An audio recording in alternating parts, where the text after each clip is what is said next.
അക്ഷരം എന്ന് പറയുന്നത് അതിന് ബ്രഹ്മ അതിന്റെ സ്ഥാനം കൊടുത്തത് എന്തുകൊണ്ടാന്ന് വെച്ചാല് നിത്യായതുകൊണ്ടാണ്. നക്ഷരതീതി അക്ഷരം എന്ന് വെച്ചാൽ അക്ഷരം നശിക്കുന്നില്ല, നിത്യമായതുകൊണ്ട് തന്നെ എന്തില്ല, നാശമില്ല. ഓരോ അക്ഷരത്തിനും എന്തുണ്ട്, പ്രത്യേക പ്രത്യേക നിത്യത്വവും അതിനതിൻ്റെതായിട്ടുള്ള അടിസ്ഥാനമായിട്ടുള്ള സ്ഥായി ഭാവം ഇതൊക്കെ ഉണ്ട്. നമ്മളൊരു പാട്ട് കേട്ടിട്ടുണ്ടാവും, പഴയ ഒരു ത്യാഗരാജ സ്വാമികളുടെ പാട്ട്, ശോഭിൽ സപ്തസ്വര എന്ന് പറഞ്ഞിട്ടൊരു പാട്ടുണ്ട്.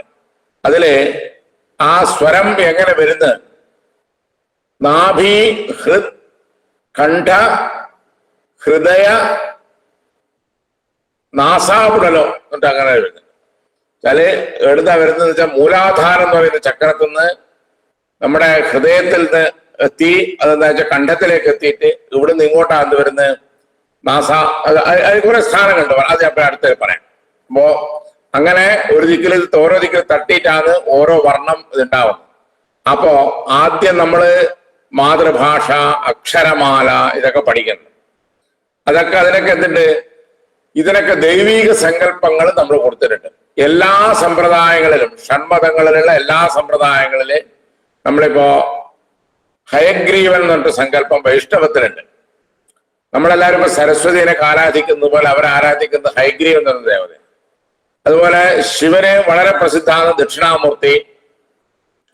ആ ദക്ഷിണാമൂർത്തി എന്ന് പറയുന്നത് വിദ്യയുടെ തന്നെ സ്വരൂപമായിട്ട് വടവിട സമീപേ ഭൂമിഭാഗേ നിഷണ്ണം സകലപുരജനാനാം ജ്ഞാനദാതാരമാര ത്രിഭുവനോപരീശം ദക്ഷിണാമൂർത്തി ദേവം ജനന മരണ ദക്ഷം നമാമി ചിത്രം വടതിരോർമൂലെ വൃദ്ധാ ശിഷ്യ ഗുരുയുവ ഗുരുസ്തു മൗനം വ്യാഖ്യാനം വെച്ചാൽ അങ്ങനെ ശങ്കരാചാര്യ ദക്ഷിണാമൂർത്തി സ്വരൂപം അങ്ങനെ കരുതുന്നതാണ്. അപ്പൊ അത്തരത്തില് ശൈവത്തിലെ വൈഷ്ണവത്തിലെ ഹയഗ്രീവ വിദ്യാസങ്കല്പം, അതുപോലെ തന്നെ ശൈവത്തിലെ ദക്ഷിണാമൂർത്തി, പിന്നെ ബാക്കിയുള്ളത് ശാക്തേയം, കൗളം, കൗമാരഭൃത്യം ഇതൊക്കെയാണ്. നമ്മുടെ സുബ്രഹ്മണ്യൻ എന്ന് പറഞ്ഞാൽ ഗുരുഗുഹനുതം ഫേമസ് ആയിട്ട് പറഞ്ഞത്. ഗുരുഗുഹൻ തന്നെ പേരെന്നെ നമ്മുടെ ഗുരുവായിട്ടാണ് നമ്മൾ സുബ്രഹ്മണ്യൻ അംഗീകരിക്കുന്നത്. അവര് കൗമാരഭൃത്യത്തിലുള്ളവർ നമ്മളെ വെച്ചാല് ഈ ഉപദേശം ചെയ്യാനുള്ള അർഹതയുള്ള ഒരു സ്വാമി ആരാധന കൗമാരഭൃത്യത്തിലെ സുബ്രഹ്മണ്യനാണ്. അതുപോലെ തന്നെ ജ്യോതിഷത്തിന്റെ ആദ്യത്തെ ശിഷ്യനും അദ്ദേഹമാണ് പഠിച്ചത്. അപ്പൊ അത്തരത്തിൽ എന്താ ലോകത്തിന്റെ ഗുരുവായിട്ട് നമ്മൾ സുബ്രഹ്മണ്യന അവരെ കൗമാരഭൃത്യ സമ്പ്രദായത്തെ അംഗീകരിക്കണം. ശാക്തേയത്തിലും കൗളത്തിലും ഇപ്പോ ശൈവം, വൈഷ്ണവം, കൗമാരഭൃത്യം, ശാക്തേയത്തിലും കൗളത്തിലും രണ്ടെണ്ണമുള്ള അതില് നമുക്ക് ശക്തിക്ക് നമ്മൾ നവരാത്രി സ്ഥിരമായിട്ട് കൊണ്ടാടുന്നവരാണ്. അതിലെ മഹാനവമി, ദുർഗാഷ്ടമി, മഹാനവമി, വിജയദശമി. അതിനെന്താ പറയുന്നത് വെച്ചാല് സരസ്വതിയുടെ സ്വരൂപവും ലക്ഷ്മിയുടെ സ്വരൂപവും എല്ലാം എന്താണ്, അത് ബ്രഹ്മാവിന്റെ പത്നി ആയാലും വിഷ്ണുവിന്റെ പത്നി ആയാലും നമ്മുടെ പരമേശ്വരന്റെ പത്നി ഏത് സങ്കല്പത്തിലായാലും എല്ലാം കൂടെ ഒറ്റതിക്കൽ എത്തുന്നുള്ളൂ. എടാ ശക്തി എന്ന് പറയുന്നത് നല്ല യുക്തിയായിട്ട് അവർ പറയുന്നുണ്ട്. ഈ ശക്തിനെ യുക്തിയായിട്ട് പറയുന്നത് വെച്ചാല് ഈ ലോകം ശക്തിയില്ലാണ്ടാവില്ല, നിങ്ങൾക്ക് പഠിക്കാനാവില്ല, ശക്തിയില്ലാണ്ട് സമ്പാദിക്കാനാവില്ല, ഒന്നും ചെയ്യാനാവില്ല. അപ്പോ പഠിക്കണമെങ്കിലും എല്ലാവരും എന്ത് വേണം, ശക്തി ദേവതേനാണ് അവരെന്താക്കുന്നത്, വിദ്യാദേവതയുടെ കരുതുന്നത്.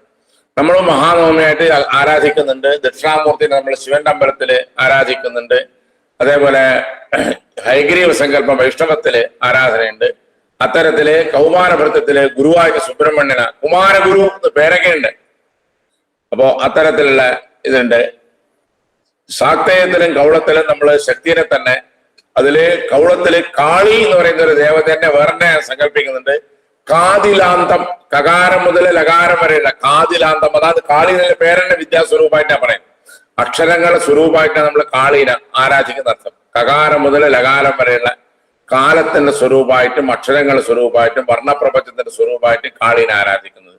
ശക്തിയിൽ നമുക്ക് വളരെ ഫേമസ് നമ്മുടെ കാര്യമായിട്ട് നടക്കുന്നതെന്ന് വെച്ചാൽ ശാക്തേയത്തിലുള്ള ആരാധന, അതുപോലെ തന്നെ നമ്മുടെ സരസ്വതിയിലെ ആരാധന. ഇതിലെ ധാരണക്ക് വേണ്ടിയിട്ടൊരു ദേവത നമ്മള് ഈ എന്താ പറയണ്ടേ, ആദ്യം നമ്മൾ എന്താന്ന് വെച്ചാല് നമുക്ക് ഒരു വസ്തു ധരിച്ചതിന് ശേഷം നമുക്ക് ശബ്ദരൂപത്തിൽ പ്രകടിപ്പിക്കാനാവും. ഒരു വസ്തു നമ്മൾ ധരിക്കണം, ഇന്ന് നാം ധരിച്ചതിന് ശേഷമേ ഈ ശബ്ദരൂപത്തില് പ്രകടിപ്പിക്കാൻ പറ്റും. അപ്പോ ഈ ശബ്ദം എന്ന് പറയുന്നതിന് തന്നെ എന്തുണ്ട്, ഒരു ശക്തിയുണ്ട്. ശബ്ദത്തിൽ തന്നെ എന്തുണ്ട്, ഒരു ശക്തിയുണ്ട്. അപ്പോ ഇതൊരു ഒരു പ്രമാണമായിട്ടാണ് നമ്മൾ അംഗീകരിക്കുന്നത്. അപ്പൊ അതിനെന്ത് പറയും? ശാബ്ദബോധം എന്ന് പറയും. ശബ്ദത്തിന്റെ ബോധം, ശാബ്ദബോധം. അതില് എന്താ വേണ്ടേ? ആദ്യം പദജ്ഞാനം വേണം. പദം വേണ്ട, പദജ്ഞാനം ഉണ്ടായാൽ മതി. എന്നാലോചിക്കണം, പദം വേണ്ട. ഇപ്പൊ നമ്മളിപ്പോ കൈ കൊണ്ട് കാണിച്ചു വിളിച്ചാൽ നമ്മളൊന്നും പറയുന്നില്ലല്ലോ. വാന്ന് പറയുന്നത് കൈ കൊണ്ട് എന്ത് ചെയ്യാം? വാന്ന് പറയാം. ഊണ് ചോദിക്കാം, കേൾക്കുന്നില്ലേ? ഞാൻ ചോദിച്ചില്ലേ? ഇപ്പൊ ശബ്ദമില്ലാണ്ട് ഞാൻ ചോദിച്ചില്ലേ? കേൾക്കുന്നില്ലേ? ചോദിക്കുന്നില്ലേ? അപ്പൊ ഒന്നും വേണ്ട, പദം വേണ്ട. പദത്തിന്റെ ജ്ഞാനം ഉണ്ടായാൽ മതി. അങ്ങനെയുള്ള പദത്തിന്റെ ജ്ഞാനം ഉണ്ടാവാൻ എന്ത് വേണം? അക്ഷരങ്ങളെ കൊണ്ട് എന്തുണ്ടാവുള്ളൂ? പദം ഉണ്ടാവുള്ളൂ. അക്ഷരങ്ങളെ കൊണ്ട് എന്തുണ്ടാവുന്നു? പദം ഉണ്ടാവും. അപ്പോ ഈ അക്ഷരങ്ങളെ ഒരു പ്രകാരത്തില് അടുക്കി വെച്ചാൽ, ഇപ്പോ ഗജം എന്ന് പറഞ്ഞു, നമ്മളിപ്പോ ഗജം ആന എന്ന് പറഞ്ഞതില് ഗകാരോത്തര അകാരോത്തര ജകാരോത്തര വിസർഗം ഗജഹ എന്നുള്ള പദം തന്നെയായിരിക്കും. ഗജം മലയാളം എന്ന് വെച്ചാൽ ഗകാരോത്തര അകാരോത്തര ജകാരോത്തര അനുസ്വാരം അങ്ങനെ ആക്കി. ആന ആകാരോത്തര നകാരോത്തര അകാരം. ഈ ശബ്ദത്തിന് ഇത്ര വലിയൊരു പ്രാണിനെ ബോധിപ്പിക്കാനുള്ള കഴിവുണ്ട്. ഈ ശബ്ദത്തിന് ഈ രണ്ട് അക്ഷരങ്ങളാ, മൂന്ന് ആ നകാരോത്തര അകാരം മൂന്നക്ഷരങ്ങളായി. ഈ മൂന്നക്ഷരത്തിന് ഇത്ര വലിയൊരു വസ്തുന നമുക്ക് തോന്നാൻ മാങ്ങ എന്ന് പറഞ്ഞാൽ മാങ്ങയുടെ വസ്തു തോന്നുന്നുണ്ടല്ലോ. മാങ്ങ എന്ന് പറഞ്ഞു, തേങ്ങ എന്ന് പറഞ്ഞാൽ നമുക്ക് തോന്നില്ല. ആ സാധനം തോന്നുന്നുണ്ട്. ഘടം എന്ന് പറഞ്ഞു, ആ ഘടം നമുക്ക് തോന്നുന്നുണ്ട്. കൊട എന്ന് തോന്നുന്നുണ്ടല്ലോ. അപ്പോ ആ അക്ഷരം ഇത്രയൊക്കെ ശക്തിയുണ്ട്. ആ ശക്തി എന്ന് പറയുന്നത് എന്താ? അതിനാണ്, ആ ശക്തിയുടെ പേരാണ് ഈശ്വരേച്ഛ എന്ന് പറയും. ആ ശക്തിയുടെ പേരാണ് ഈശ്വരേച്ഛ. അപ്പോ ഈ ഈശ്വരേച്ഛ എന്ന് പറയുന്നതിന് സങ്കേതം എന്ന് പറയും. സങ്കേതം, ഈശ്വരേച്ഛ, ശക്തി ഇതൊക്കെ എന്താണ്? ഇതിന് പര്യായങ്ങളായിട്ട് ഇഷ്ടം പോലെ പ്രയോഗമുണ്ട്. അപ്പോ ഇതെന്താണ്? ഈശ്വരനാണ് നിശ്ചയിക്കുന്നത്. ഇന്ന് പദം കൊണ്ട് ഇന്ന് അർത്ഥം ഉണ്ടാവണേ എന്നുള്ള പ്രതിജ്ഞ ചെയ്യുന്നത് ആരാണ്? ഇന്ന പദം കൊണ്ട് ഇന്ന അർത്ഥം, അസ്മാത് പദാത്, ഈ പദം കൊണ്ട്, സംസ്കൃതത്തിൽ പറഞ്ഞാൽ അയമർത്ഥ, ഈ അർത്ഥം ഉണ്ടാവട്ടെ, ബോധവ്യ, ബോധിക്കട്ടെ എന്ന്. അസ്മാത് പദാത് അയമർത്ഥ ബോധവ്യ എന്ന് പറയുന്ന ഈ ഒരു പദം പ്രകാരമായിട്ടും അതിൽ അർത്ഥം വിശേഷമായിട്ടും, പദം പ്രകാരമായിട്ടും അർത്ഥം വിശേഷമായിട്ടും ലക്ഷ. അപ്പൊ പദവും അർത്ഥവും വേറെ വേറെ അല്ല, പദവും അർത്ഥം ഒറ്റ ഒന്നാണ്. അപ്പോ ആദ്യം തന്നെ പറയുന്നുണ്ട്, നമ്മുടെ ഇയാള് കാളിദാസൻ എടുത്തിട്ടുണ്ട്, വാഗർത്ഥാവിവ സംപൃക്തോ എന്ന് കേട്ടില്ലേ? അപ്പൊ വളരെ ഫേമസ് ആയിട്ട് ശ്ലോകമാണ് വാഗർത്ഥാവിവ സംപൃക്തോ. സിനിമാ പാട്ടിലൊക്കെ വന്നതാണ്. വാഗർത്ഥ പ്രതിപത്തയെ ജഗതപിതരോ വന്ദേ. വാഗർത്ഥാവിവ, വാഗർത്ഥോ ഇവ എന്ന് കാണും. അങ്ങനെ പറയാൻ പാടില്ല.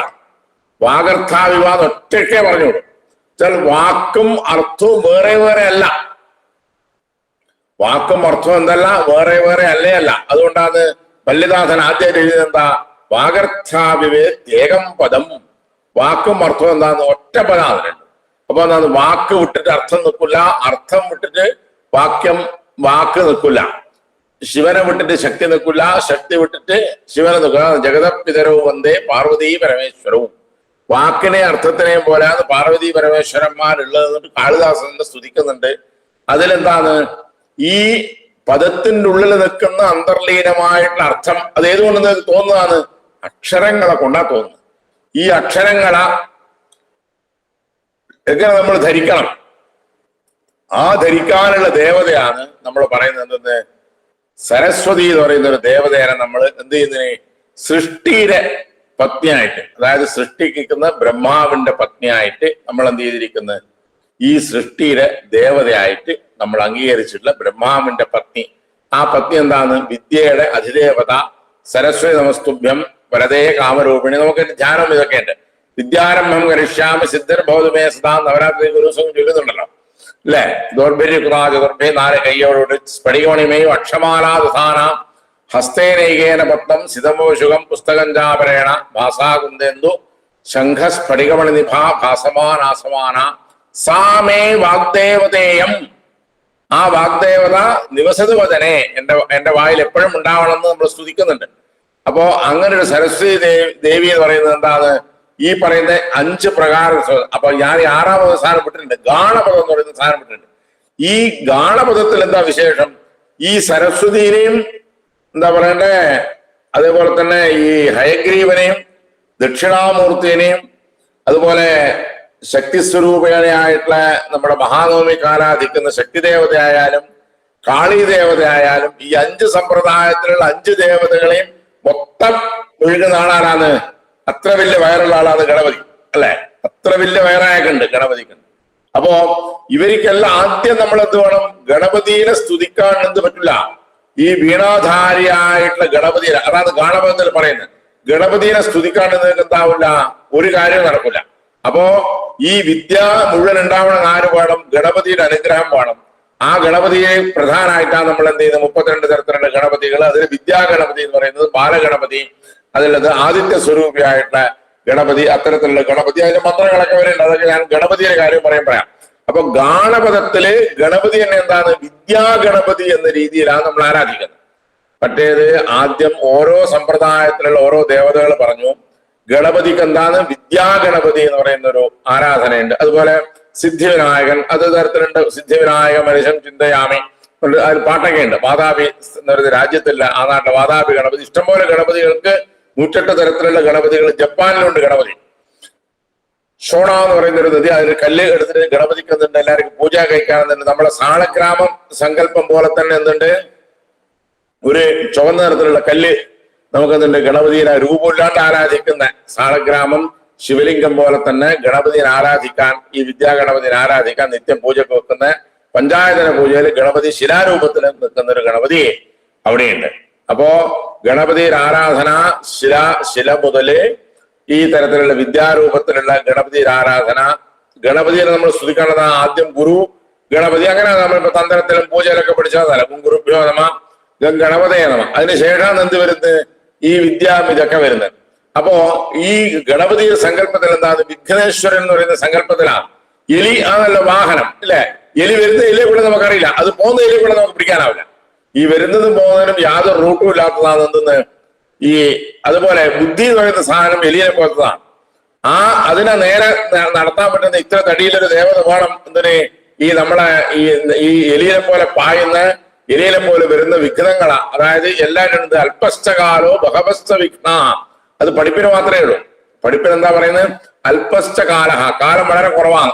ഞാനിനി ആദ്യം പഠിച്ചിട്ട് ഇനിയിപ്പം എഞ്ചിനീയറിംഗ് എല്ലാം ഉണ്ടാവില്ല, ഉറപ്പാണ്. ഒരു പരീക്ഷ ഇനി പാസ്സാവാനാവില്ല. ആ പണ്ട് പഠിച്ചതൊക്കെ വേണമെങ്കിൽ തിരിച്ചു പറയാനല്ലാണ്ട് ഇനി പുതുതായിട്ടൊരു പരീക്ഷ എഴുതാനൊന്നും ഞാൻ വിചാരിച്ച സാധ്യമല്ല. ഒരു വയസ്സ് കഴിഞ്ഞുണ്ട്. ചില അത്യപൂർവം ചില ആൾക്കാർ പറഞ്ഞ 72ാമത്തെ വയസ്സിൽ ഡിഗ്രി പാസ്സായി എന്നൊക്കെ ചില മിറാക്കിൾ കേൾക്കുന്നുണ്ട്. അവര് പറഞ്ഞ പോലെ സംഭവിക്കാം. ഇപ്പൊ നമുക്ക് 1 മണിക്കൂർ പോയിട്ട് 10 മിനിറ്റ് തുടർച്ചയായിട്ട് എഴുതാൻ തന്നെ ആവില്ല, കൈകൊണ്ടെന്നല്ല പരീക്ഷ എഴുതാനാവും.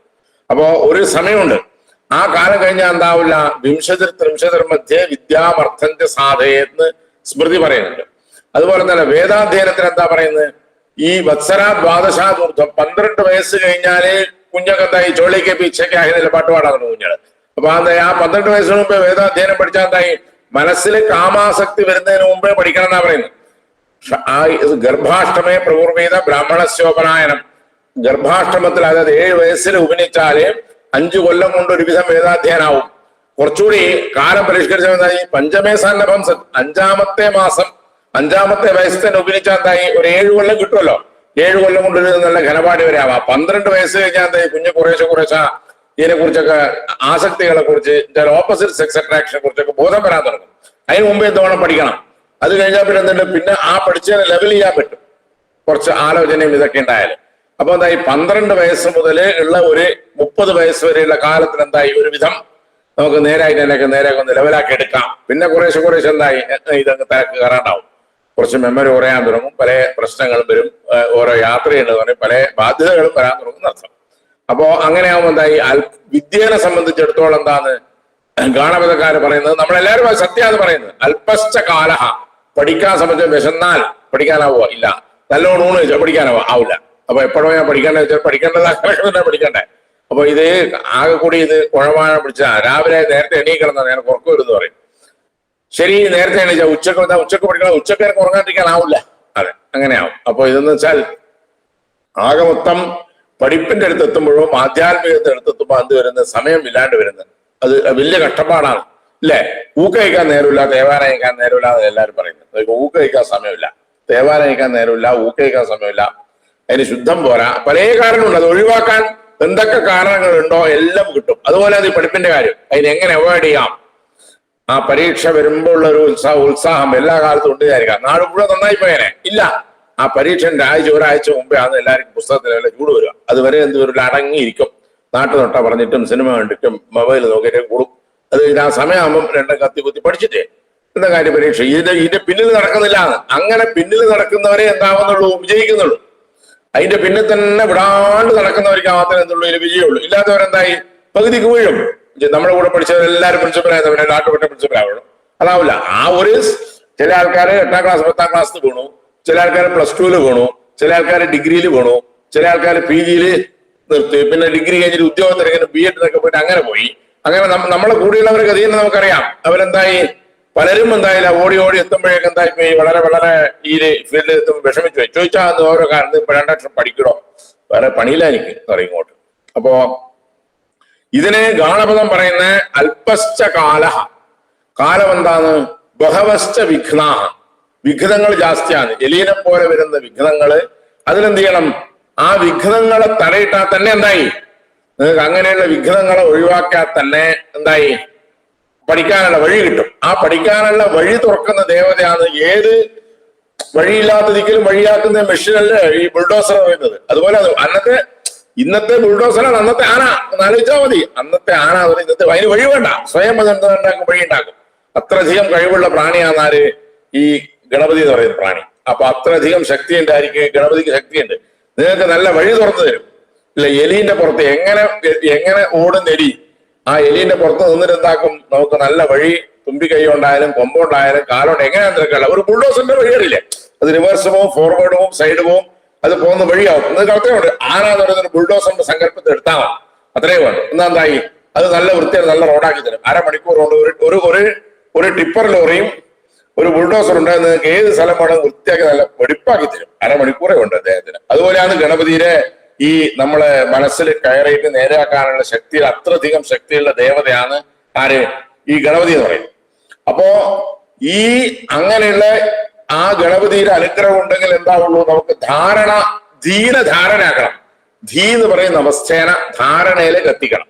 അതായത് നമുക്ക് എല്ലാവരും ഊണയക്കുന്നുണ്ട്, ഉറങ്ങുന്നുണ്ടില്ല, പ്രാണികളെല്ലാവരും ഇല്ലേ, മക്കളാവുന്നില്ലേ, പ്രപഞ്ചങ്ങൾ നടക്കുന്നുണ്ട്, ഇഷ്ടം പോലെ നടക്കുന്നുണ്ട്. ഇതൊക്കെ വെറുതെ പറയുന്നത്. എല്ലാവരും അവരവരുടെ കാര്യങ്ങൾ, മാവായാലും മാങ്ങ ഉണ്ടാവുന്നില്ലേ, കൊരട്ടയാവുന്നില്ല, അത് വീഴുന്നില്ലേ, മുളക്കുന്നില്ലേ, അത് ഏതോ ഒരു കാക്ക കടിച്ചുകൊണ്ട് ഇടങ്ങ് മുളച്ചിട്ട് ഇഷ്ടം പോലെ മാങ്ങ ഉണ്ടാവുന്നുണ്ട്. ഇത് നമ്മളിപ്പോ അങ്ങനെ നോക്കിയാൽ നമ്മള് നട്ടു വളർത്തുന്ന ചെടികൾ കുറവും, നടാണ്ട് ആവുന്ന ചെടി അത് വളരെ ജാസ്തിയാണ്. എന്നാലോചിച്ച് നോക്കിയാല് നമ്മൾ നട്ടു വളർത്തുന്ന പരിപാലിക്കുന്നത് തെങ്ങ് കഴിഞ്ഞ് വാഴ, ഇല്ലെങ്കിൽ കുറച്ച് പൂച്ചെടികളോ അല്ലെങ്കിൽ കുറച്ച് ഫലവൃക്ഷം, അത്രേ ഉള്ളൂ.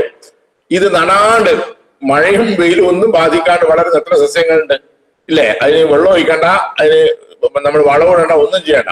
തണ്ണീർ വിട്ടോ വളർത്തോ ഒരു ഇതന്നെയുണ്ട്. വെള്ളമൊഴിക്കാണ്ടാണ് വളരുന്നത്. ഇപ്പൊ നമ്മൾ ശബരിമലയിൽ പോകുമ്പോൾ കാട് കാണുന്നില്ലേ, അതിലിപ്പോ നിങ്ങൾ വെള്ളമൊഴിച്ചാലോ ഒന്നല്ല, അതൊക്കെ അതിനറിയാം വളരേണ്ടത് എങ്ങനെയാണ് പരാഗണം നടത്തുന്നതൊക്കെ അതിനറിയാം. അങ്ങനെ ഈ പ്രപഞ്ചത്തില് സൃഷ്ടിക്കുമ്പോൾ തന്നെ അതിനെന്ത് കൊടുത്തിട്ടുണ്ട്, ഒരു ധീ കൊടുത്തിട്ടുണ്ട്. ആ ധീനെ എല്ലാവർക്കും എന്തായി, അതിന്റെ വംശ അഭിവൃദ്ധി വരെയുള്ള കാര്യങ്ങൾ നടത്താൻ തന്നെ ആ ഭഗവാൻ തന്നിട്ടുള്ള ധീ ധാരാളം. പക്ഷേ അതിനടുത്ത സ്റ്റേജിലുള്ളതൊക്കെ എത്തുമ്പോഴാണ് എന്ത് വരുന്നത്, ധാരണ എന്ന് പറയുന്നവർക്കില്ല ഇല്ലേ.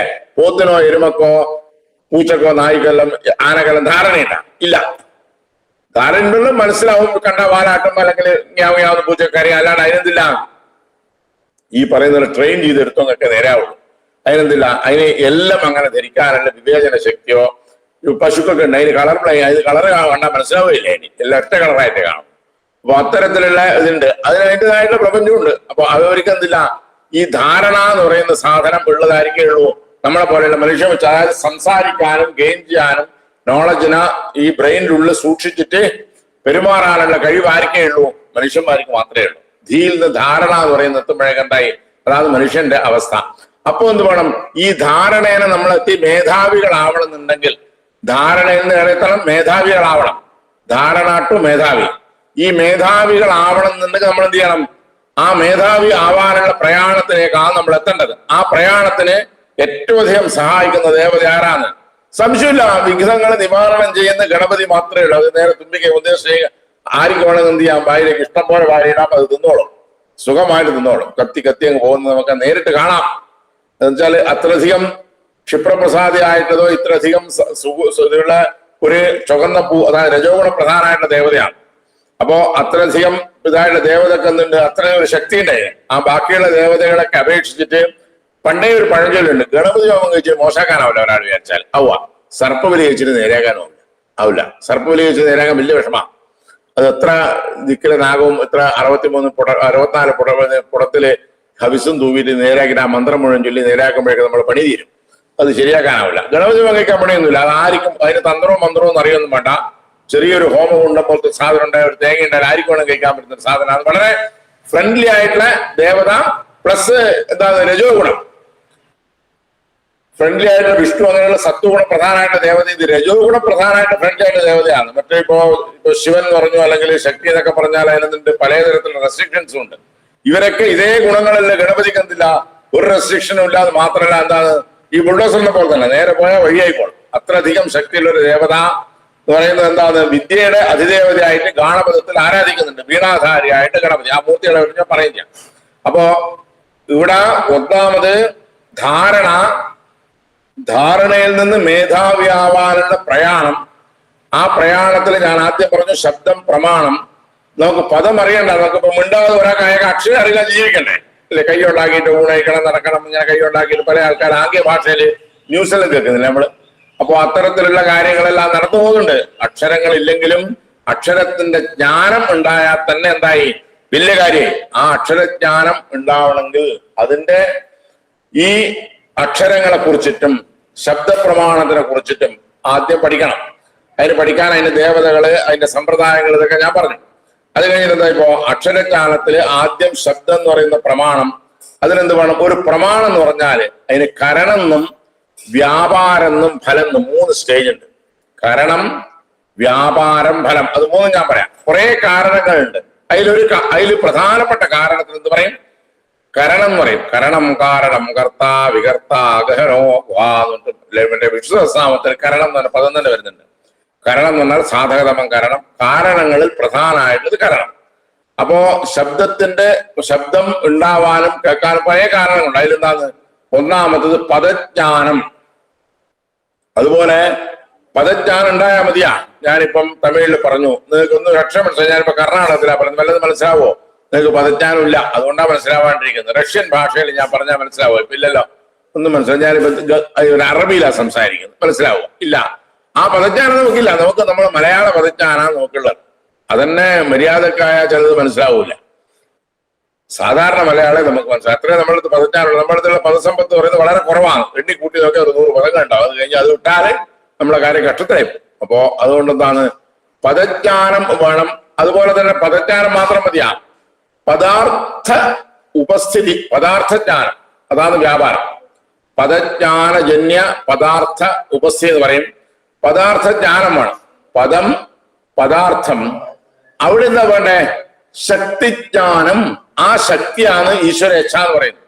ആ ഈശ്വരേച്ഛ എന്തെന്ന്, ഈ പദം കൊണ്ട് ഈ അർത്ഥം ഉണ്ടാവട്ടെ. പദജ്ഞാനം, പദാർത്ഥ ബോധം. അത് കഴിഞ്ഞിട്ട് എന്ത് വേണം, അതിന് ശക്തിജ്ഞാന സഹകാരി. അതിന് മനസ്സിലായില്ല, ഞാനത് പറഞ്ഞേക്കാലോ. ശക്തിജ്ഞാന സഹകൃത, വൃത്തിജ്ഞാനജന്യ, പദജ്ഞാനജന്യ, പദാർത്ഥോപസ്ഥിതി, ശബ്ദബോധം പ്രതി കാരണം ഉണ്ട്. അതിന് നീട്ടി പറഞ്ഞാൽ നമ്മൾ തലയിട്ടും. അത്ര പറഞ്ഞാൽ നിങ്ങൾ ചിലപ്പോൾ അടുത്ത ക്ലാസ്സിൽ വന്നൊന്നും വരില്ല. അതുകൊണ്ട് വേണ്ട, നമുക്ക് അത്ര ക്ലാസ്സിൽ വരാത്ത രീതിയിലുള്ള ചർച്ചകളുണ്ട്, വരുന്ന രീതിയിലുള്ള ചർച്ചകൾ വേണ്ടു. അപ്പോ ഈ ദൈവം തന്നിട്ടുള്ള ഈ ശക്തി, ആ അക്ഷരങ്ങളെ സംയോഗത്തിന് ദൈവം കൊടുത്തിട്ടുള്ള ശക്തി നമ്മൾ പറഞ്ഞില്ലേ, ആരടാ നീയന്റെ മാർഗേ കിടക്കുന്ന മർക്കടാ നീയങ്ങ് മാറിക്കടാ ഷഠാ എന്ന് പറഞ്ഞാൽ ഒരു ബോധം വരുന്നില്ല, ഹാസ്യബോധം വരുന്നുണ്ട്. അതുപോലെ തന്നെ അതിൽ തന്നെ എന്ത് വരുന്നുണ്ട് അല്ലെ, ആ അർത്ഥബോധം വരുന്നുണ്ട്. ആരടാ നീയന്റെ മാർഗേ കിടക്കുന്ന മർക്കടാ നീ അട്ടകാല പ്രാസവും എല്ലാം കൂടെ എഴുതുന്നുണ്ട്. ആ കുഞ്ഞുന്നുണ്ട് കല്യാണ സൗഗന്ധ്യം തുള്ളല് നമുക്ക് നല്ല കൃത്യമായിട്ട് ബോധം വരുന്നുണ്ട്. ആ അക്ഷരങ്ങള് കൃത്യമായിട്ട് അടുക്കി വെച്ച് നോക്കണം. അപ്പൊ നാരായണിയാന്ന് വെച്ചാൽ സാന്ദ്രാനന്ദാവബോധാത്മക മനോവിധം എന്ന് എനിക്ക് തോന്നില്ലേ. അപ്പോ അത്തരത്തില് ഈ പദങ്ങളുടെ അക്ഷരങ്ങളുടെ സംയോഗം, അതിന് ഒരു ശക്തിയുണ്ട്. ആ ശക്തിജ്ഞാനമാണ് ഇതിന്റെ സഹകാരി കാരണം. അപ്പോ ശക്തിജ്ഞാനം എന്ന് പറയുന്നത് ആര് തരുന്നതാണ്? ദൈവം തരുന്നതാണ്. ഈശ്വരേച്ഛാശക്തി, അതാ ധരിക്കണ്ടേ. ഇത്രയും നേരം പറഞ്ഞത് എന്താണ്? ഈശ്വരേച്ഛാന്ന് ശക്തി. ആ ഈശ്വരൻ എന്ന് പറയുന്നത് ഗാണപതക്കാര് പറയുന്നു ഗണപതിയാണ്, ശിവന്റെ ആൾക്കാർ പറയുന്നു ദക്ഷിണാമൂർത്തിയാണ്, വിഷ്ണുവിന്റെ ആൾക്കാർ പറയുന്നത് ഹയഗ്രീവനാണ്, അതുപോലെ തന്നെ ശക്തിയുടെ ആൾക്കാർ പറയുന്നത് ഇത് നമ്മുടെ ശക്തി സ്വരൂപിണിയായിട്ടുള്ള ജഗദംബികയാണ്, കാളിയും അവരൊക്കെ എന്താ പറയുന്നത് കാളി ദേവതയാണ് ഇതിന്റെ ആള്, കുമാരഭൃത്യക്കാരെന്താ പറയുന്നത് കുമാരഗുരുവാണ് ഇതിന്റെ ഗുരു, ആദി ഗുരു ഇയാളാണ്. അങ്ങനെ എന്തുണ്ട് ഏകാക്ഷര പ്രധാനേന നമ്മളെ സംബന്ധിച്ചിടത്തോളം ജീവനുള്ള ആളാരാ ഈ അക്ഷരം പറഞ്ഞു തന്ന ചങ്ങായിയാണ് നമുക്ക് ദൈവം. അത്രയല്ല ആദ്യം നമുക്ക് ഈ പറഞ്ഞു തന്നില്ലേ. അപ്പോ ഏകാക്ഷര പ്രധാനേന ഗുരുവിദ്യ നമ്മുടെ ഗുരുസങ്കല്പം കുറച്ചുകൂടി മേലെയാണ്. ഏകലവ്യന് എന്തില്ല അയാൾ ഡിസ്റ്റൻസ് എഡ്യൂക്കേഷൻ അന്നത്തെ കാലത്തെ വലിയ ആളാണ്, ഡിസ്റ്റൻസ് എഡ്യൂക്കേഷന്റെ ആളാണ്. ആര് ഏകലവ്യ ക്യാമ്പസ് ഉണ്ടായിട്ടില്ല അന്നത്തെ കാലത്ത്. ഏകലവ്യൻ എന്തില്ല ഗുരുവില്ല, അയാൾ ഗുരുവിന്റെ പ്രതിമ വെച്ചിട്ടാണ് അസ്ത്രാഭ്യാസം പഠിച്ചത് അല്ലേ. അപ്പോ അന്നത്തെ കാലത്ത് ഏകലവ്യ ക്യാമ്പസ് ഉണ്ടായിരുന്നു, മഹാഭാരത കാലത്ത് ഏകലവ്യന്റെ ക്യാമ്പസ്. അവിടെ എന്ത് ചെയ്യാൻ ഡിസ്റ്റൻസ് എഡ്യൂക്കേഷൻ പഠിപ്പിക്കാനുള്ള സൗകര്യം ഏകലവ്യൻ ഉണ്ടാക്കിയിരുന്നു. അപ്പോ എന്തായി നമ്മുടെ ഭാരതീയ ഗുരുസങ്കല്പം എന്ന് പറയുന്നത് എന്താണ്, ഈ അക്ഷരജ്ഞാനം നമുക്ക് എങ്ങനെ ഉണ്ടാക്കാം, ഗുരുവിന്റെ പ്രതിമ കൂടി നമുക്ക് എന്ത് ചെയ്യാം, ഇങ്ങനെ ധ്യാനിച്ചുണ്ടായാൽ നമുക്കെന്ത് കിട്ടും, ആ ജ്ഞാനം കിട്ടും. ഈ ശക്തിജ്ഞാനം ഉണ്ടാവുന്ന ആര് പറയുന്നുണ്ട്, ഭാരതീയ ഗുരുസങ്കല്പം പറയുന്നുണ്ട്. അത്രയധികം ശക്തിയുള്ളതാണ് നമ്മളെ എന്താ പറയുക ജ്ഞാനസങ്കല്പം എന്ന് പറയുന്നത്. എന്താ ഗുരു നേരിട്ട് ഡയറക്റ്റ് ആയിട്ട് പ്രസന്റ് ചെയ്യണ്ട, അനുഗ്രഹിച്ചാൽ മതി. ഗുരോസ്തു മൗന വ്യാഖ്യാന്തം, ഗുരു മൗനാന്റെ വ്യാഖ്യാനിക്കുള്ളൂ. ശിഷ്യാത്തു ഛിന്ന സംശയ, ശിഷ്യന്മാർക്ക് എന്തായി സംശയങ്ങളെല്ലാം ദൂരീകരിക്കുന്നുണ്ട്. അത്രയധികം ജ്ഞാനം തരാനുള്ള ശക്തിയുള്ള ദേവതകളാണ് ദക്ഷിണാമൂർത്തി ആയാലും ഹയഗ്രീവനായാലും ഗണപതിയായാലും. അപ്പൊ എന്താണ് ഈ ഉപാസന എന്ന് പറയുന്നത് ഈ ജ്ഞാനം ഉണ്ടാക്കാനുള്ള വലിയൊരു ഘടകമാണ്. ഏകലവ്യൻ എങ്ങനെ ദ്രോണാചാര്യന്റെ പ്രതിമ വെച്ചിട്ട് അസ്ത്രാഭ്യാസം പഠിച്ചോ, അതുപോലെ തന്നെ ഇതിനെന്ത് വേണം, ഒരു ദേവതയുടെ ഉപാസന ഇല്ലാണ്ട് ഈ ശക്തിജ്ഞാനം, അതായത് ധാരണയിൽ നിന്ന് മേധയിലേക്ക് എത്തല്, ധാരണയിൽ നിന്ന് മേധയിലേക്ക് എത്തണം എന്ത് വേണം, ഒരു ദേവത നമ്മളെ കയ്യിൽ വേണം. അത് ഗണപതി വേണോ, കുമാരൻ സുബ്രഹ്മണ്യ കുമാരഗുരു വേണോ, ദക്ഷിണാമൂർത്തി വേണോ, കാളി വേണോ, മറ്റേ ശക്തി സ്വരൂപം, ഇതൊക്കെ നിങ്ങൾ തീരുമാനിക്കാം, നമുക്ക് തീരുമാനിക്കാം. ഇപ്പൊ നമ്മുടെ ചർച്ചയിൽ ഗണപതിയല്ല, അത്രയേ ഉള്ളൂ. നമുക്കിത് വേണം അങ്ങോട്ടും അങ്ങോട്ടും ഇതാക്കിയ വെള്ളമൊന്നും വലിയ ആകാശമൊന്നും പൊട്ടി വീഴാനൊന്നും പോകുന്നില്ല. അതില് ഇവർക്ക് എല്ലാവർക്കും പൊതുവായിട്ടൊരു സാധനമുണ്ട്. ലിപി സരസ്വതി ദേവതയായിട്ടുള്ള ഈ അക്ഷരം, ലിപി സരസ്വതി ദേവതയായിട്ടുള്ള ഈ അക്ഷരങ്ങള്, നിത്യങ്ങളായിട്ട് അക്ഷരങ്ങള്, ഈ അക്ഷരങ്ങള് നമ്മളെങ്ങനെ പഠിക്കുന്നത്, മാലയായിട്ടാ പഠിക്കുന്നത്. ആദ്യം പറഞ്ഞു ദേവതകള്, സമ്പ്രദായങ്ങള്, ആ സമ്പ്രദായങ്ങളില് നമ്മുടെ വിദ്യാസംബന്ധമായിട്ട് ആരാധിക്കുന്ന ദേവതകള്, ഈ ശബ്ദം എന്ന് പറയുന്ന പ്രമാണം, അതില് നമുക്ക് കരണം, വ്യാപാരം, ഫലം, അതില് ഈ ശബ്ദത്തിന് എന്തുണ്ട് അക്ഷരങ്ങള്, അതായത് ഞാൻ പറഞ്ഞു ആകാരം, നകാരം, മകാരം, ആന, ആ പദത്തിന് ഇത്രയധികം വലിയ ചെവി, 4 കാലിലുള്ള ഒരു തുമ്പിക്കൈയും 2 കൊമ്പലുള്ള ഒരു വസ്തു തോന്നിക്കുന്നില്ലേ? നിങ്ങൾ നോക്കട്ടെ, അതിന്റെ ഇത്ര 2 അക്ഷരേ വേണ്ടു. ഘടഹ എന്ന് പറയുമ്പോ കുടം ഇല്ലേ, വെള്ളമെടുക്കുന്ന സാധനമൊക്കെ, ആ സാധനമൊക്കെ ഓർമ്മ വരുന്നില്ലേ? സാധാരണ കാര്യം അത് അങ്ങനെ ഈ പദത്തെ കൊണ്ട് ഇന്ന അർത്ഥം ഉണ്ടാവട്ടെ എന്ന് ആര് നിശ്ചയിച്ചിട്ടുണ്ട്? ദൈവം നിശ്ചയിച്ചിട്ടുണ്ട്. ഈശ്വരേച്ഛ. ആ ഈശ്വരൻ എന്നുള്ള സ്ഥിതിക്ക് നിങ്ങൾക്ക് എന്ത് പറയാം, ഗണപതിനെയോ സരസ്വതിനെയോ ശക്തിനെയോ ആരെ വേണം നിങ്ങൾക്ക് അവിടെ വെക്കാം. ഇപ്പോഴത്തെ ചർച്ചയിൽ നമ്മൾ എന്തായിരുന്നു, ഗണപതിക്കാണ് നമ്മൾ പ്രാധാന്യം കൊടുത്തിട്ടുള്ള. ഈ ഗണപതിയുടെ ഉപാസന കൊണ്ട് നിങ്ങൾക്ക് എങ്ങനെ ഈ വിഘ്നങ്ങളെല്ലാം തീർത്തിട്ട് നമുക്ക് എന്ത് ചെയ്യാം, നമ്മുടെ മനസ്സ് ധീയിൽ നിന്ന് ധാരണയിലേക്ക് നമുക്ക് ബുൾഡോസർ പോകുന്ന പോലെ നല്ല വഴിയാക്കി തന്നാതായി അതിലേക്ക് നമുക്ക് എന്ത് ചെയ്യാം, പിന്നെ വണ്ടിയിൽ പ്രത്യേകം ഓടിക്കാനും. അപ്പോ അത്തരത്തിലുള്ള ഒരു ഡാഷൻ ഒരു റാഷൻ ക്രാഷ് പ്രോഗ്രാംസ്, അതാണ് ഗണപതിയുടെ പ്രോഗ്രാം. അത്തരത്തിലുള്ള പ്രോഗ്രാമിലേക്ക് എത്താൻ ഉള്ള ഒരു വഴി ആരാക്കി തരുന്നുണ്ട്, ഈ അക്ഷരങ്ങളെ കൊണ്ട് ഗണപതിക്കുള്ള വിദ്യകള്. ആ വിദ്യകളാണ് ഇതിലൊക്കെ ഇനി ചർച്ച ചെയ്യാമോ. അപ്പോ ഇത്തരത്തിലുള്ള അക്ഷരം എന്ന് പറയുന്നത് അതിന്റെ അർത്ഥം ശക്തിജ്ഞാനം ഓർമ്മിക്കണം. അതുപോലെ തന്നെ അക്ഷരം എന്ന് പറഞ്ഞാൽ നക്ഷരതി, നാശമില്ലാത്തതാണെന്ന് അക്ഷരം എന്ന് പറയുന്നത്. ഈ അക്ഷരത്തിന് എന്തില്ല, നാശമില്ല. അപ്പോ നമ്മളെങ്ങനെ പഠിക്കുന്നത്, മാലയായിട്ടാ പഠിക്കുന്നത്. അക്ഷരം എങ്ങനെയാ പഠിക്കുന്നത്, മാലയായിട്ട്. മാല എന്ന് പറഞ്ഞാൽ ആ ആ ഈ ഈ ഉ ഋ എന്നിട്ട് നമ്മളെ മലയാളത്തിലുള്ളതാണ്. അതൊന്നുമില്ല, ഒരു അക്ഷരേ ഉള്ളൂ, അതിന് ദീർഘമൊന്നുമില്ല. നമ്മളെ നാളെയും ദീർഘാക്കിയത് ഇരിക്കട്ടെ, ഇനി കുറക്കേണ്ട ആവശ്യമില്ല. ദീർഘമില്ലാണ്ട് ദേവം കോപിക്കണ്ടാക്കി ആക്കിയതാ, ബേജാറാക്കാനൊന്നുമില്ല. അതുകൊണ്ട് ഏ ദീർഘമുണ്ട് ഇല്ലേ? നമ്മളെ മറ്റുള്ളതില്ല ഏകാരത്തിന് ദീർഘമില്ല. സംസ്കൃതം വരുമ്പോഴേക്ക് ഏകാരത്തിന് ദീർഘം ഓന്നുണ്ട്. അതിലെന്തുണ്ട്? സംസ്കൃതത്തിൽ ഓ ഇല്ല. ഐക്ക് ദൈവാസനമുണ്ട്. മലയാളത്തിൽ ഐയും ദീർഘമില്ല. ഇല്ല, ഐന്ന് മാത്രമേ ഇല്ല. ഔ ദീർഘമില്ല. അത് അനുസ്വാരം വിസർഗം ഇങ്ങനെയുള്ള തരത്തില് അതിന് സ്വരങ്ങൾക്ക് എന്ത് പറയും? ജീവൻ എന്ന് പറയും. സ്വരം എന്താന്ന് പറയും? സ്വരാണ് അക്ഷരത്തിന്റെ ജീവൻ. മറ്റേ ഇത് വെറും മറ്റേതുണ്ടല്ല, ആ കൂടിയല്ലേ കായാവുള്ളൂ. അപ്പൊ എന്ന് പറയുന്നത് ശരീരം. അതിന് ഒന്ന് ബോഡി, ഒന്ന് ജീവൻ. അതാണ് അതിൻ്റെ ഒരു അക്ഷരം ബ്രഹ്മം എന്ന് പറയുന്നതിനെ നമ്മളൊരു മനുഷ്യനെ പോലെ എടുത്താല് ഒന്ന് അക്ഷരം എന്ന് പറയുന്നത് വ്യഞ്ജനാക്ഷരങ്ങളില് അക്ഷരം, ജീവൻ എന്ന് പറയുന്നത് സ്വരവും, ഹല്ല് എന്ന് പറയുന്നത് പറയാം, ഹല്ല് വ്യത്യാസം പറയാം. അതില് ഹല്ല് എന്ന് പറയുന്നത് എന്തെന്ന്? ഇതെല്ലാം എന്താണ്? ശരീരങ്ങളാണ്. അതിനെന്തില്ല? അതിന് ജീവനില്ല. ആ കൂടിയെങ്കിലും ജീവൻ കിട്ടുമല്ലോ. ഇല്ലെങ്കിൽ നമ്മൾ എന്ത് ചെയ്യണമെന്ന് വെച്ചാൽ ഇപ്പൊ കടല് എന്ന് പറയുന്നതിരിക്കാം, ക്രിൽ എന്ന് പറയേണ്ടി വരും. ക്രിൽ എന്നേ പറയാൻ പാടുള്ളൂ ശരിക്കും. ക്രിൽ അങ്ങനെ പറഞ്ഞാൽ നിങ്ങൾക്ക് അർത്ഥം ബോധിക്കാൻ പറ്റുമല്ലോ. കടൽ എന്ന് പറയണേ കടൽ. ഇപ്പൊ കടലാന്ന് പറയണെങ്കിൽ എന്ത് വേണം? എന്നാലേ ആ കടലെന്നെ വറുത്തിട്ട് നമുക്ക് ഇങ്ങനെ ഒരു റോക്കറ്റ് പോലത്തെ സാധനത്തിൽ കെട്ടിത്തരുന്ന ഓർമ്മ വരും. ഇല്ലെങ്കിൽ ഓർമ്മ വരില്ല. ആ ഓർമ്മ വരണമെന്ന് എന്ത് വേണം? കടലാന്നുള്ള പദം തന്നെ അറിയണം. അതില് കിളില് ഒന്നാമത് കിട്ടില്ലല്ലോ. അപ്പൊ അതിന് ജീവൻ കിട്ടണമെങ്കിൽ എന്ത് വേണം? ഈ വ്യഞ്ജനങ്ങൾ അതിന്റെ കൂട്ടത്തിൽ കൂടണം, അല്ല സ്വരങ്ങൾ അതിന്റെ കൂട്ടണം. അപ്പോ സ്വരം എന്ന് പറയുന്നത് ജീവനും വ്യഞ്ജനം എന്ന് പറയുന്നത് ശരീരമാണ്. അപ്പൊ എന്തായി? അക്ഷരങ്ങൾക്ക് നമ്മൾ എന്ത് ചെയ്തു? ശരീരകൽപ്പനയും കൽപ്പന ചെയ്തു, ജീവകൽപ്പനയും ചെയ്തു. അപ്പോ ഇതിനൊക്കെ എന്ത് പറയുന്നത് വെച്ചാല് കാലാന്തരത്തിൽ ഈ അക്ഷരങ്ങളെല്ലാം എങ്ങനെ ഉണ്ടായത് ഒരാള് റിസർച്ച് ചെയ്ത് ഉണ്ടാക്കിയതാണ്. എങ്ങനെ ഈ അക്ഷരങ്ങൾ ഉണ്ടായി. അപ്പോ ഇതിപ്പോ നമ്മൾ ശൈവപക്ഷാന്ന് ഞാൻ പറയുന്നത്. അയാൾ പറയുന്നതെന്ന് വെച്ചാല് ഗണപതിയെ പിതാവാന്ന് സങ്കല്പിക്കുന്നുണ്ടല്ലോ.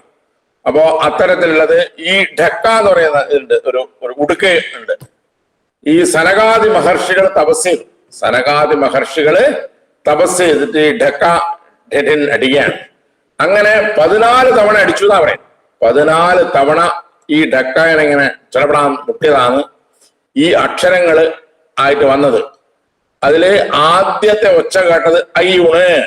അതിന് മാഹേശ്വര സൂത്രങ്ങൾ എന്ന് പറയും.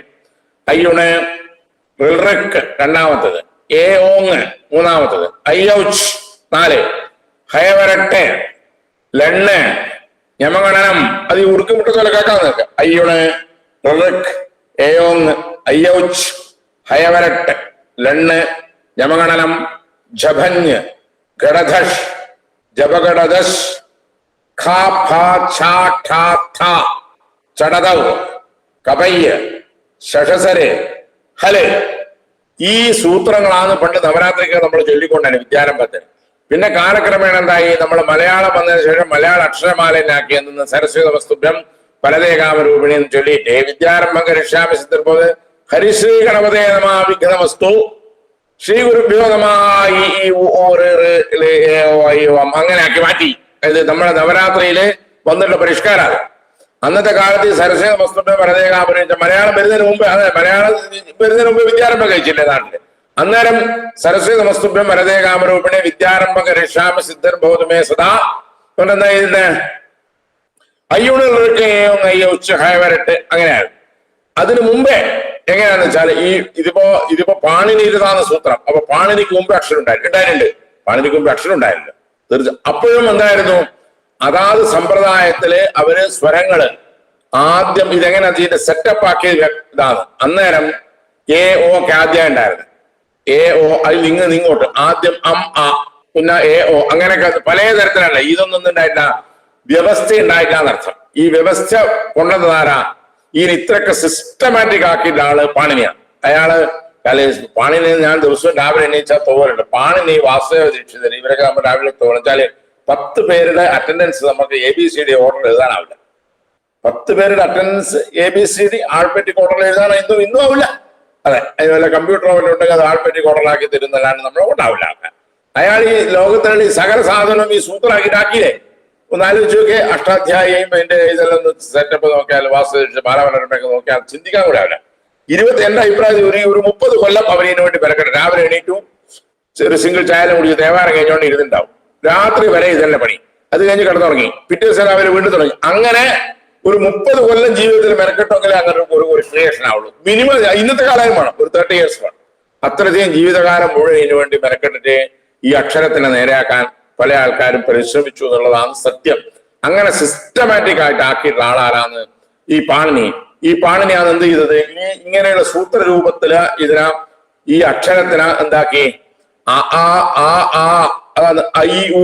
നമ്മൾ ഒന്ന് എഴുതി വെച്ചാൽ നന്നായിരിക്കും. അയ്യൂണ് നിങ്ങൾക്ക് ഇത് കിട്ടും. മാഹേശ്വര സൂത്രങ്ങൾ എന്ന് സെർച്ച് ചെയ്താല് നിങ്ങൾക്ക് ഇതിന് കിട്ടും, ഗൂഗിളിൽ നിന്നെല്ലാം കിട്ടും. അത് മാഹേശ്വര സൂത്രാസ് അടിച്ചാൽ മതി.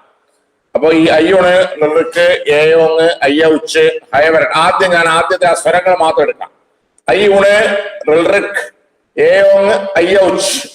അതാണ് അയ്യൂണ് ആ തുടങ്ങിയില്ലേ, അച്ച് ചേല് നിന്നില്ലേ, ആ മുതൽ ച് വരെ. അയ്യൂണ് റിക്ക് ഏയോങ് അയ്യ ഉച്ച്, ആ മുതല് ച് വരെ എന്തായി അച്ച്. അതാണ് അച്ച് എന്ന് പേര് വരാൻ കാരണം, അച്ചുകൾ എന്ന് പേര് വരാൻ കാരണം. അച്ച് സ്വരങ്ങൾ എന്ന് പറയും, അജസ്വര. അച്ച് എന്തായി, ഈ അച്ച് എന്ന് പറയുന്നത് അകാരം മുതൽ ചകാരം വരെയുള്ള വർണ്ണ ഈ സൂത്രത്തിൽപ്പെട്ടുള്ള ആദ്യം മുതൽ അന്തം. നമ്മള് ഈ എന്താ പറയുന്ന വെച്ചാല് ഈ ചുരുക്കിയിട്ട് പറയില്ലേ, അങ്ങനെയുള്ള ഒരു സ്കീമാണ്. അതിന് പ്രത്യാഹാരം എന്ന് പറയും. അങ്ങനെ അകാരം മുതൽ ച് വരെ അച്ച്. ആ ഈ ഉ ഋ എ ഓ ഐ ഔ. ഇത് നോക്കോ, ഇത് നിങ്ങൾക്ക് എന്തുണ്ടാക്കാം, അതില്ലേ ഈ ഐ ഉ ഉ. പിന്നെയോ അകാരവും വികാരവും കൂടി ഏ ആവും ആവൂലേ. നിങ്ങളുടെ മലയാളത്തിൽ അക്ഷരമാല നോക്ക്, ഈ ഉ ഉ ഏ. അകാരവും വികാരവും കൂടി ഏ ആവും. അകാരവും ഉകാരവും കൂടിയാലും ഗംഗാോദകം ഗംഗോദകം ഗണ ഈശ ഗണേശ പോലെ ആ അകാരവും വികാരവും കൂടിയാല് ഏകാരായി. അകാരവും വികാരവും ഏകാരാവും. അകാരവും ഉകാരവും കൂടിയാ എന്തായി, അതെന്തായി ഓ ആയി. പിന്നെന്തായി, അകാരവും ഓകാരവും കൂടിയ ഔ ആയി. അകാരവും ഏകാരവും കൂടിയ ഐ ആയി അല്ലെ, ഐ ഔ. അപ്പൊ എന്തായി, ഈ വർണ്ണങ്ങളെല്ലാം ആദ്യത്തെ 3 അക്ഷരങ്ങളുടെ ഉണ്ടാവും. ആ ഇ ഉ. അതാണ് ആ ഉ. അതിന് ബ്രഹ്മാവ് വിഷ്ണു മഹേശ്വരൻ 3 സങ്കല്പങ്ങളാണ് പറയുന്നത്. ത്രിമൂർത്തി സങ്കല്പമാണ്. അതാണ് ആ ഉ കൂടിയാതായി ഓതായി. ആ ഈ അതിനുള്ളിൽ കൂടി ത്രിവേണിനെ പോലെ, സരസ് അതിനുള്ളിൽ കൂടിയ പോലെ അതെന്തായി. പിന്നെ അവസാനം അനുസ്വാരമില്ല. അതാണ് ഓങ്കാരത്തിന്റെ തിയറി. അതാണ് അർത്ഥം. ഓങ്കാരത്തിന്റെ തിയറി അകാരം ഉകാരം നടുക്ക് ഈ എന്തായി, അതിനുള്ള ഗർഭിതമായിട്ടായിട്ട് അനുസ്വാരം കൂടി എന്തായി. അപ്പൊ ഓം എന്ന് പറഞ്ഞാൽ എന്തായി, അകാരം മുതൽ വരെയുള്ള എല്ലാ വർണ്ണങ്ങളും ഈ ഓം. അതാണ് ഓം എന്ന് പറയുന്നത്. എന്താണ്, വർണ്ണപ്രപഞ്ചത്തിന്റെ ആദ്യത്തെ വർണ്ണമായിട്ടും ഓങ്കാരം കൊണ്ട് എല്ലാം തുടങ്ങി. എന്തായി, നിങ്ങൾ എല്ലാ അക്ഷരമാലോടുകൂടി തുടങ്ങി ഇല്ലേ. ഓം നമോ ഭഗവതേ വാസുദേവ എന്ന് പറഞ്ഞ എല്ലാ അക്ഷരങ്ങളെയും നിങ്ങൾ എന്ത് ചെയ്യുന്നുണ്ട്, ജീവനുള്ള എല്ലാ ജീവജാലങ്ങളെയും സ്മരിക്കുന്നുണ്ട്. ഓം എന്ന് പറഞ്ഞാൽ ജീവനുള്ള എല്ലാ ജീവജാലങ്ങളിൽ പെട്ടു ഇല്ല. അക്ഷരം തന്നെ ജീവനാണല്ലോ. അപ്പൊ അതില്ലാത്ത ആളില്ലല്ലോ. അക്ഷരം തന്നെ എന്താണ്, നിത്യാണ്. അതില് സ്വരം ഇല്ലാത്ത ആൾക്കാരില്ല. അപ്പൊ സ്വരം എന്ന് പറയുന്നത് എന്തായി, ജീവനാണ്. അപ്പൊ എല്ലാ ജീവജാലങ്ങളെയും ഈ ഓം എന്ന് പറഞ്ഞാൽ സ്മരിക്കാം. അപ്പൊ അത്രയധികം സൗകര്യത്തോടുകൂടി ആര് ചെയ്തിട്ടുണ്ട്, ഈ പാണിനിയെ സെറ്റപ്പ് ആക്കിയിട്ടുണ്ട്. ഈ ഉ കൂടി ഈ നെടുക്കതിൻ്റെ ഉള്ളിൽ എന്തായി, അതിനെ പാക്ക് ചെയ്തിട്ട് എന്തായി അവസാനത്തെ അനുസ്വാരം എന്ന് പറയും. സ്വരത്തിന്റെ കൂടെ ജീവിക്കുന്നതാണ് എന്തെന്ന്, അനുസ്വാരം അല്ലെ. അത് സ്വരം വെറുതെ എന്ന് പറയാനാവില്ലോ. ഒന്നെങ്കിൽ ഇം ഐ അങ്ങനെയൊക്കെയല്ലേ വരുള്ളൂ. അതാണ് സ്വരത്തിന്റെ കൂടെ വരുന്നതാണ്, സ്വരത്തിന്റെ പശ്ചാത് വരുന്നതാണ്. അതാണ് അതിന് അനുസ്വാരം എന്ന് പേര് വന്നത് തന്നെ. അനുസ്വരതി. ഒന്നുകിൽ അല്ലെങ്കിൽ ഇം അങ്ങനെയൊക്കെ വരുള്ളൂ. വേറെ യാതൊരു ഐം വരും, ഓം ഔം ഒക്കെ വരും. മറ്റു വേറെ വരാൻ യാതൊരു സാധ്യതയില്ല. വെറും എന്ന് വരില്ലല്ലോ, വരില്ല. അപ്പൊ അത് സ്വരത്തിന്റെ കൂടെ മാത്രമേ അനുസ്വാരം വരുള്ളൂ. അതുകൊണ്ട് വിസർഗം അങ്ങനെ വരുള്ളൂ. സ്വരത്തിന്റെ കൂടെ വിസർഗം വരുള്ളൂ. ഇതിന് വിസർഗം ഇടാനാവല്ലോ. ഒന്നെങ്കിൽ കഹ കിഹി കുഹു അങ്ങനെയൊക്കെയല്ല ഇടാനാണ്. ഈ അനുസ്വാരവും വിസർഗവും സ്വരത്തിന്റെ കൂടെ പറപ്പാണ്. അപ്പൊ വേറൊരു വിദ്വാൻ ഇല്ലേ, നമ്മളെ പോലത്തെ ഒരു വികടൻ ചോദിച്ചു, ഈ കഹ അഹ എന്ന് പറയുന്നത് 2 കുത്ത് നമ്മൾ നേരെ താഴോട്ടല്ലേ ഇടുന്നത്. ഒന്നാലോചിച്ച് നോക്കിയേ, മേലെ ഒരു കുത്ത് താഴെ അങ്ങനെ വിസർഗം ഇടുന്നത്. രാമഹ എന്ന് എഴുതിയാൽ മേലെ ഒരു കുത്ത് താഴെ ഒരു കുത്ത്, അങ്ങനെ എന്താ ഈ വിസർഗം അങ്ങനെ 2 നേരെ ഇട്ടാ പോരെ സ്വരം ചോദിച്ചിരിക്കുന്നു. 2 കുത്ത് നേരെ കിട്ടാ പോരെ, എന്നിട്ട് താഴെ ഇടുന്നു. ആ ചോദ്യത്തിന് ഒരു ഉത്തരം പറയാൻ ഒരു മാസ്റ്റർ ചിരിച്ചുകൊണ്ട് പറഞ്ഞു, കാക്ക അല്ലെ വിസർജനം ചെയ്യുന്നത് എങ്ങനെയാണ്, നിന്റെ തലയിലേക്കല്ലേ ചോദിച്ചു. മരത്തിന്റെ മേൽ അത് വിസർഗം എന്ന് പറഞ്ഞാൽ താഴോട്ടാണ്. വിസർഗം എന്ന് പറഞ്ഞാൽ താഴേക്കേ പറ്റുള്ളൂ. അതുകൊണ്ട് നേരെ നേരെ വിസർജിക്കാനാവില്ല, വിസർഗം താഴോട്ടേ വരുള്ളൂ. അതുകൊണ്ട് കാക്ക നിന്റെ തലയിലേക്ക് കാഷ്ടിക്കുന്നു വിചാരിച്ചാൽ മതിയോ മാഷ്. മാഷ് നല്ല വിറ്റുള്ള മാഷാണ്. അപ്പൊ അദ്ദേഹം പറഞ്ഞെന്ന് വെച്ചാല് ഈ രാമഹാദ്വൈദ്യൻ 2 കുത്ത് താഴെ ഇട്ടത് കാക്ക നിന്റെ തലയിലേക്ക് വിസർജിക്കുന്നു വിചാരിച്ചാൽ മതി. വിസർഗം എന്ന് പറയുന്നത് താഴോട്ടേ സംഭവിക്കുള്ളൂ, നേരെ സംഭവിക്കില്ല. അതുകൊണ്ട് വിസർഗം ഇങ്ങനെയും മേലെ അടപ്പായിട്ട് വിസർഗം അതിന്റെ ചിഹ്നങ്ങള്, വർണ്ണത്തിന്റെ ചിഹ്നങ്ങള് അകാരം മുതലേ അഹ വരെയുള്ള വിസർഗം വരെയുള്ള എല്ലാ വർണ്ണങ്ങളും എന്തായി? അയ്യുണ്, ഋക്ക്, ഏയോങ്, അയ്യൗച്ച്, ഹയവരട്ട്, ഹയവരട്ട് വരെ അല്ല, അയ്യുണ്, ഋക്ക്, ഏയോങ്, അയ്യൗച്ച്, അച്ച് സ്വരങ്ങള്, ജീവനുള്ള വർണ്ണങ്ങള്, ആ വർണ്ണങ്ങളെ സംയോഗം കൊണ്ട് അകാരം, ഇകാരവും അകാരവും ഉകാരവും അകാരവും ഏകാരവും അകാരവും ഓകാരവും ഇതെല്ലാം കൂടിയിട്ട് എ ഓ ഐ ഔ അത് രാ ല എന്ന് പറയുന്നത് നമ്മളെ ചില്ലക്ഷരങ്ങളില്ലേ, അതിന്റെ ബാക്കിയാണ്. ചില്ലക്ഷരങ്ങളെ ബാക്കിയാണ് എന്തെന്ന് ഈ രാ ല എന്നൊക്കെ പറയുന്നത്. അതിന്റെ ഭാഗമാണ്. ഇപ്പോ കൃഷ്ണ ഋദ്ധി എന്നുണ്ട് അറിയാം, കൃഷ്ണർദ്ധി എന്നുണ്ടാവും. തവാൽ ഋകാരാന്നായിരിക്കാം, തവൽക്കാരഹാന്നാവും.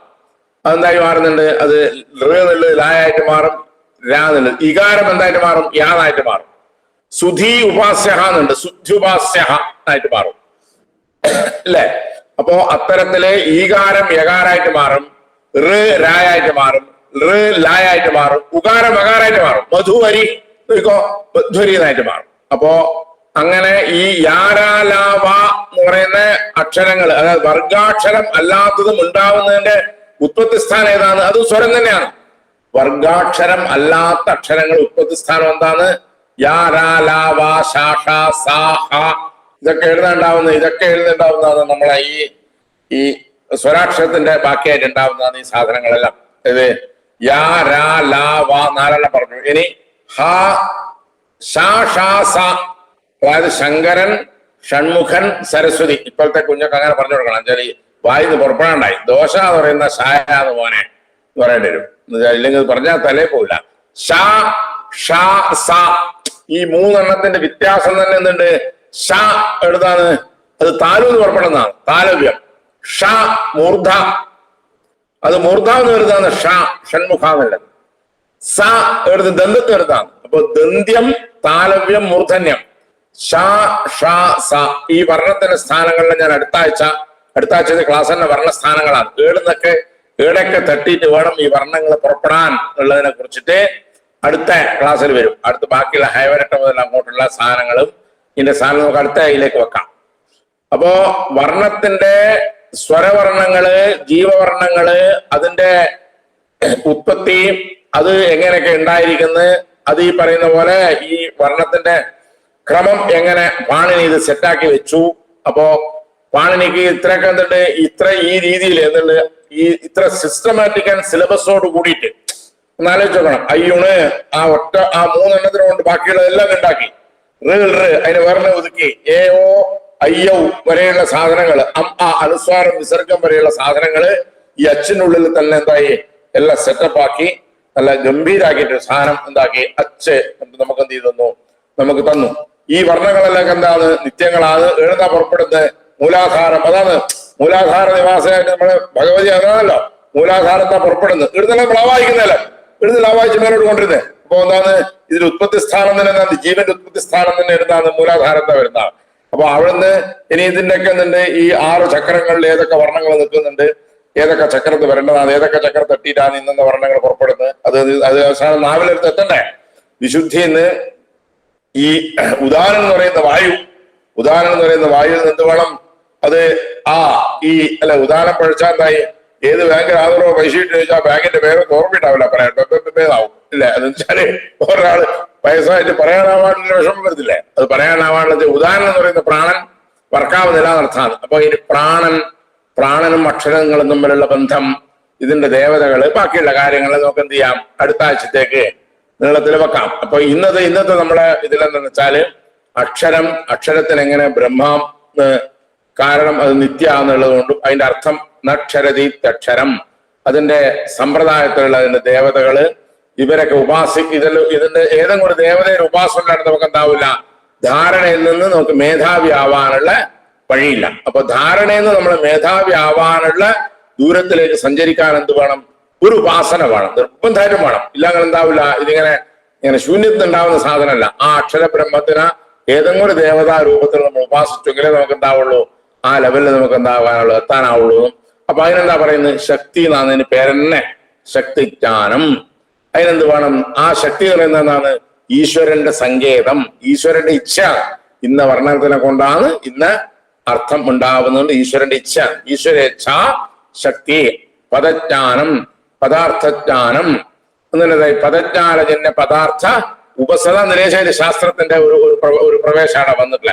അങ്ങനെയുള്ള തരത്തിലുള്ള ഉപസ്ഥ ഉണ്ടായാൽ, ഈ ശക്തിജ്ഞാനത്തോടു കൂടിയിട്ടുണ്ടായാൽ ഈ പദത്തിന് നമുക്ക് എന്ത് ചെയ്യും? ഈ അർത്ഥം ബോധിക്കാൻ പറ്റും എന്നുള്ള ലെവലിലെത്തിയാൽ, അർത്ഥബോധം ഉണ്ടാവാൻ തുടങ്ങിയാൽ, അങ്ങനെ അർത്ഥബോധം നമുക്ക് സ്വയം ഉണ്ടായാലേ അർത്ഥം ബോധിപ്പിക്കാൻ നമുക്ക് ചില പദങ്ങൾ ഇങ്ങോട്ട് ഉണ്ടാക്കാനാവുക. അവിടെ ദൈവത്തിന് അനുഗ്രഹം എന്ന് പറയുന്നത് രാവിലെ കാളിദാസ കവിയായി. നമ്മൾ കവി ആയതുമില്ല, കാളിദാസ കവി ആവും ഇതൊന്നുകൊണ്ട് എന്തുകൊണ്ടായി? അയാൾക്ക് എന്തുണ്ട്? വേറൊരു തരത്തിൽ എന്ത് ചെയ്യാൻ പറ്റുന്നുണ്ട്? ഇത് പ്രകടിപ്പിക്കാൻ പറ്റുന്നുണ്ട്. വേറൊരു തരത്തിൽ സിതാക്ഷണം പക്ഷമസുധാടിത നാരായണ ഭട്ടതിരിപ്പാടുണ്ട് അല്ലെ, അഥവാ രണിഘോര, അത് എഴുതിയാലും നോക്കിയാട്ടെ. ഓരോ അവർക്ക് എന്തുണ്ട്? അവർക്ക് ഈ പദങ്ങളെ കൊണ്ട് എന്ത് സർക്കസ് കളിക്കാൻ പറ്റുന്ന രീതിയിലുള്ള കവികളാവാൻ പറ്റിയിട്ടുണ്ട്. പുസ്തകങ്ങൾ എഴുതുന്നവരുണ്ട്, നല്ല പ്രഭാഷണക്കാരുണ്ട്, വൃത്തിയായിട്ട് പഠിപ്പിക്കുന്നവരുണ്ട്. ഇതൊക്കെ എന്താണ്?